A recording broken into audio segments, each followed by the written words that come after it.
টানা 7 ঘন্টারও বেশি সময় ধরে চলছে নারায়ণগঞ্জের গাজী টায়ার্সের কারখানার আগুন।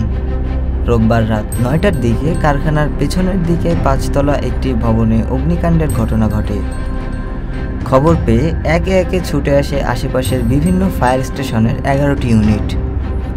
শেষ খবর পাওয়া পর্যন্ত আগুন নিয়ন্ত্রণ করতে পারেনি ফায়ার সার্ভিস।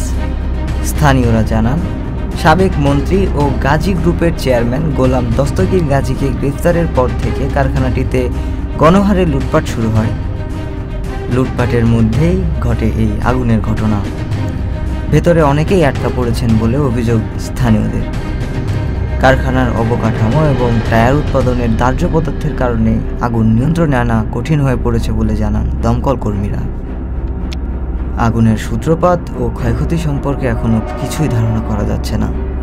আগুন পুরোপুরি নিয়ন্ত্রণে এলে কারণ ও ক্ষয়ক্ষতির পরিমাণ জানা যাবে বলে জানিয়েছেন ফায়ার সার্ভিস।